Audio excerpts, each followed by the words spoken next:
Mes chers compatriotes, j'ai décidé ces jours de prendre congé du PPRD, parti dont je suis un des membres fondateurs. Par conséquent, je remets avec émotion et gravité le mandat de député que le peuple congolais m'a confié. Depuis longtemps, j'avais pris mes distances par rapport aux dérives dangereuses du PPRD qui foulait au pied le pacte républicain négocié lors du dialogue intercongolais de Sun City dont je pris part active.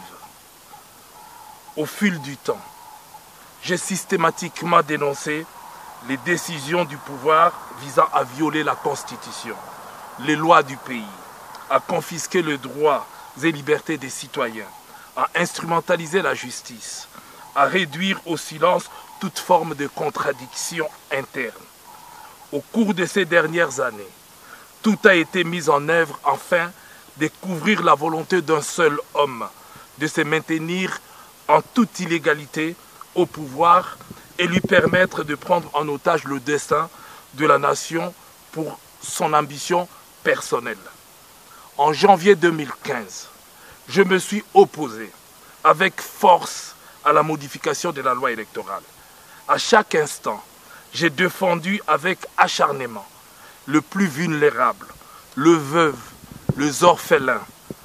Mes chers compatriotes, contrairement aux autres qui, au prix de tout renoncement et de toute compromission, ont choisi la facilité et le confort matériel, j'ai préféré l'intérêt du peuple, de tout abandonner. C'est ainsi que mon combat m'a contraint à l'exil. C'est à quoi malheureusement les opposants congolais, quand ils ne sont pas en prison ou tués, sont exposés. Je l'assume pleinement. De l'étranger, c'est avec tristesse que j'ai assisté impuissant à la dégradation continue de la situation au pays, qui est livrée à l'incurie, à l'aveuglement d'une poignée de nos compatriotes qui ont vendu leur âme au diable. Pouvait-on imaginer que le PPRD envoie de jeunes profaner des lieux de culte, des églises, des cathédrales?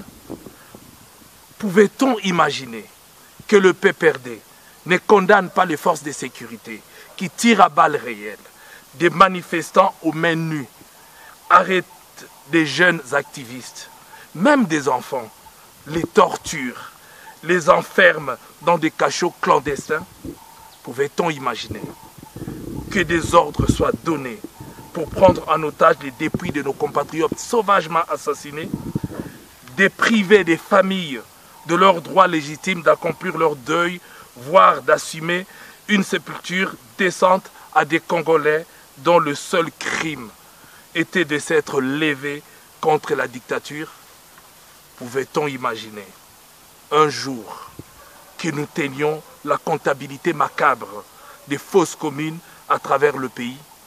Hélas, hélas, hélas, la raison a déserté le PPRD et ses dirigeants.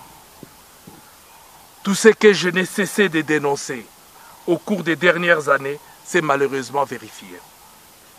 En cherchant une nouvelle interprétation de la Constitution par la Cour constitutionnelle dont il va changer le membre afin de se mettre entièrement sous son contrôle, Joseph Kabila veut à tout prix se présenter lui-même pour un troisième mandat. Il n'a rien compris des attentes du peuple congolais. Depuis décembre 2016, il gouverne par défi. Ne peut-il pas regarder en arrière et revenir à la raison pour voir que des milliers de jeunes Congolais sont morts en lui refusant le troisième mandat? Veut-il encore pousser d'autres à mourir pour que lui seul parce que lui seul veut rester au pouvoir? Mais le pouvoir pour faire quoi? Pour envoyer des enfants dans des mines, creuser des coltans et s'enrichir au détriment de son peuple? Aujourd'hui, 17 ans après, le bilan est catastrophique. Les Congolais sont livrés à eux-mêmes, sans eau potable, sans électricité, sans route, sans école, sans soins de santé, sans emploi, sans rien, Joseph Kabila, Talla Sima, Zonga Moto. J'ai donc décidé de quitter ce parti qui, au fil du temps, s'est transformé en bourreau cruel du peuple congolais. Ce mandat de député PPRD, je le remets parce que j'ai la conviction qu'il faut, en toute chose, se mettre en ordre avec sa conscience et savoir allier la moralité à la politique. Si j'ai choisi de le faire ici, en Afrique du Sud, pays de Nelson Mandela, c'est pour moi un symbole. Par sa force d'âme et de caractère, par son courage et sa détermination, Nelson Mandela incarne à mes yeux l'ensemble de valeurs et de vertus qui doivent guider et inspirer tout homme politique. Mes chers compatriotes, parce que le cœur humain est aussi hiérarchisé, mes pensées vont premièrement à ma famille, à mes amis, aux miens avec qui j'ai grandi à Bandar, à mes électeurs de la Funa, à tous mes aînés, à toutes les femmes et les hommes de mon âge, à tout le jeune sur lequel je puis exercer de l'influence et que j'ai poussé à adhérer au PPRD et à s'engager derrière Joseph Kabila. C'est cela mon drame personnel. Wanande pasi nanga makasi. Mais c'est aussi le drame de tous les Congolais qui ont, comme moi, le sentiment d'avoir été trompés par des promesses inaccomplies et des mensonges des dirigeants. Ils sont nombreux. Mais plus nombreux encore sont des compatriotes qui, comme moi, ont choisi de ne pas renoncer à se battre pour sauver la démocratie. Chaque jour, nous en payons les prix. Certains ont reçu de coups, ont été humiliés, torturés, arrêtés, emprisonnés ou condamnés à l'exil. D'autres sont morts sous les balles tirées par ceux dont la mission était pourtant de le protéger. Bienheureux nos morts qui sont tombés pour l'idée qu'ils avaient de la liberté et de la démocratie. Bienheureux nos morts qui sont tombés en croyant qu'ils avaient gagné. Bienheureux nos morts qui sont tombés avec la certitude que ceux qui restent gagneraient pour eux. C'est pour cela que quoi qu'il arrive, je continue en homme libre mon combat, car je suis convaincu, comme disait notre martyr Rossi Chimanga, le peuple gagne toujours. Rossi est mort, il ne respire plus, mais ses idées vivent. Aujourd'hui, son corps mortel fait peur à ceux qui l'ont sauvagement assassiné. Rendez-nous la dépouille de notre héros.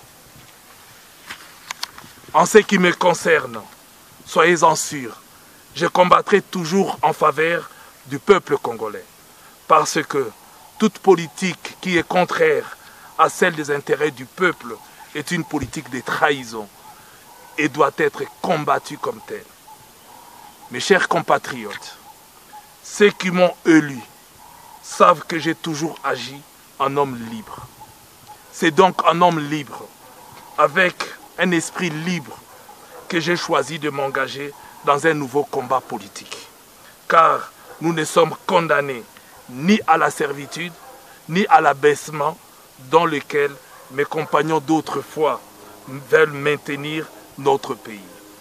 Ce combat, je vais le mener au sein de la plateforme Ensemble pour le changement.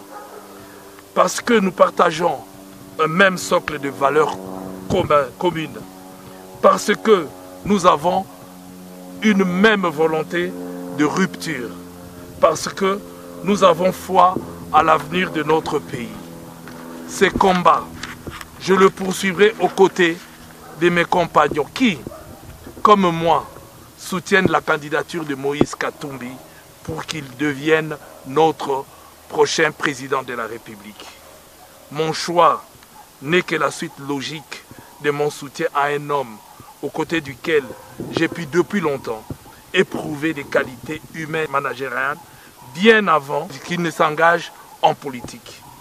Son passage à la tête du Katanga et les résultats qu'il a obtenus pour la population m'ont confirmé que je n'ai pas, par son leadership, sa vision, son amour du pays et du peuple congolais, Moïse Katumbi saura remettre le pays sur la voie du développement, donner aux jeunes le goût du travail et de l'effort, transformer les mentalités et rendre à chaque Congolais la fierté d'appartenir à une grande nation.